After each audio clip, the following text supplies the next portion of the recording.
to unfinished business. This I wanted to put on here a discussion regarding solar funds. It was some history. There was a motion made by Debbie. Well, I was going to say Miss Shedden, and I'm trying to remember what it was. So, and that was a number of years ago. Yeah, go ahead, please. To share a little bit of history with everyone about the solar panels. The first three solar sites were Bulls Gap, Clinch, and Churchill Intermediate School, and they were running at 200 kilowatts.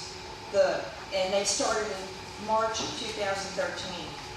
The balance 17 sites we have were running at 50 kilowatts a year later, so in 2014. We were going to be getting $875,000 over 20 years. Carter's Valley and Mount Carmel don't have any solar, and Churchill Intermediate was at 200 kilowatts. So that was the big producing school.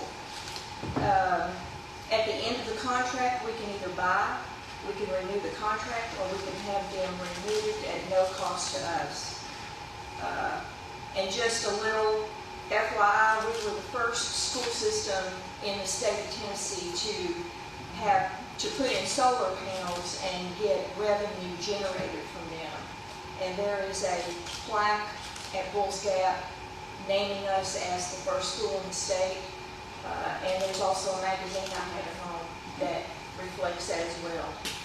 So it was an exciting time back then. Back then, way back then. Okay. That's all I got. All right.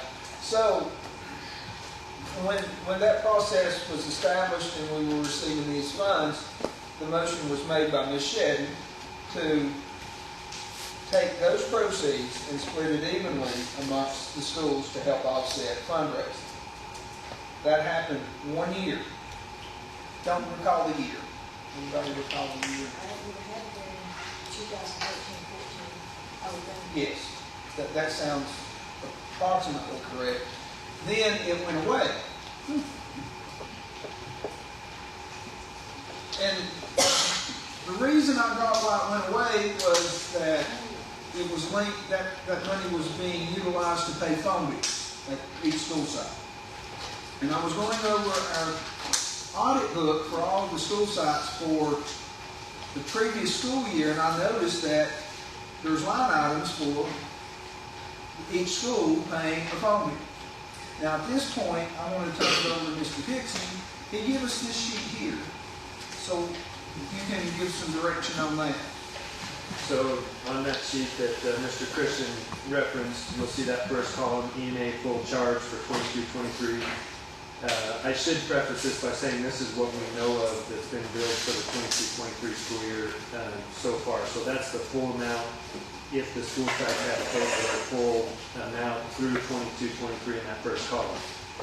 Second column is the 50% split that the Board of Education assists the sites with using that solar money. So that's roughly half of that percentage from that first column represented in the second column, and that's what we bill the sites that they actually pay us to pay their full phone bill. So that total, if you look at the bottom, the total bills, all sites added together, about $61,000. Half of that would come out to $30,000, just under $30,300. So if the board were to take action, what I was asked to produce this evening was if the board takes action to utilize the solar revenues to offset the phone bills, we would be paying for that half that they're currently responsible for, and they would see no phone bill. But if we did that, would like Cherokee and volunteer in a huge amount of money, $3,000 and $4,000. No. Oh, no? Well, We're deducting that from what they would have no, to pay. what we would do, that is true. And the other schools are only getting like but when they would be saving that amount, but let's say we get $42,000 and you split that evenly between these schools. I'm just spitballing here. But each school would receive that same amount, but they would be, yes, they would be saving whatever their portion of the phone bill would be. Right. So just Is that right? well, what I hear you saying is a couple different things that I think we do need to clarify. So one option is to utilize the solar monies to offset, to completely pay the phone bills for all the school sites so that they don't incur that expense per year. That's an option, yes. The other option is, in addition to that, you take the total that we earn from solar and equally divide the remaining monies after the phone bills are paid or allotted for, and split that up across the 17 sites. Great. That still doesn't seem fair to me, because So, St. Clair would only be getting $1,200 wiped clean, when volunteer in Cherokee, they're getting 3,000, 4,000, other schools 15, 16. It just doesn't seem fair to the smaller schools that have a much smaller phone bill They got a to lower. get that wiped Well, out. you would base that on student population. Let's base it on dollars.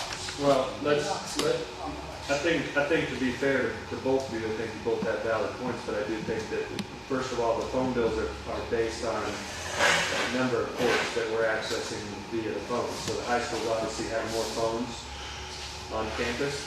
Carter Valley, compared to a high school, would have far fewer phones. It's not just student population, but it's locations of phones and phone bills that we pay for that particular site, usage by phone.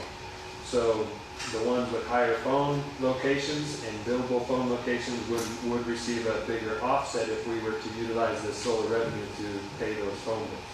Okay, so just take the solar money, but split it even between the schools and let them pay their phone bills. Well, if you took the $42,000 and split it evenly 17 ways, you may not account for all of what Cherokee or Volunteer, a larger school site, incurs in a phone bill situation, annual phone bill situation. So the thought is that I think what you're asking for, and I think the most feasible thing to contemplate over the next month, if that's where you're going, Mr. Christian, is that we pay everybody's phone bill out of the solar revenues, and then whatever happens to remain at the end of the year through the solar revenues, that then is split across the sites. That would be one way to deal with that extra above and beyond what we're paying for the phone bills, and giving the sites a little bit of extra revenue there on top of it.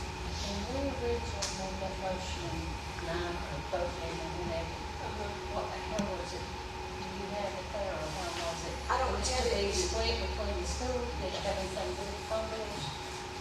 Didn't have anything to do with phone bills. No. So why is it got anything to do with phone bills now?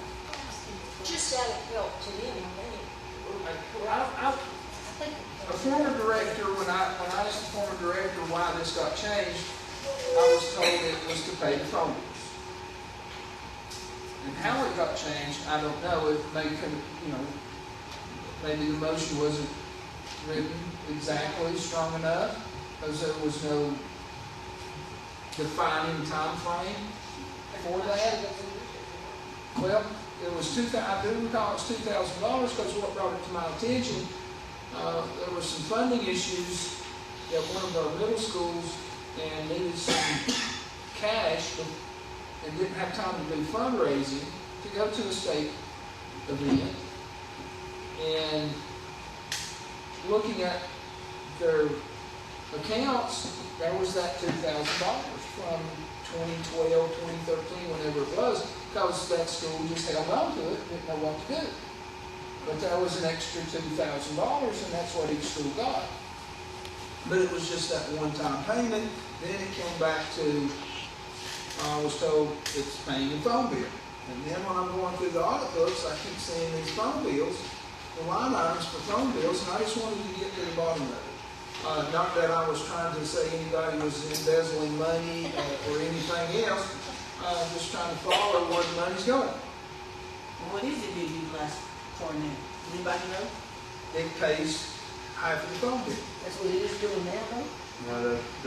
The solar revenues just go back into, just going back in the general fund and used to, as revenue, accounted for through the budget process. So it could be used on utility bills, it could be used for salaries, it could be used for any purpose.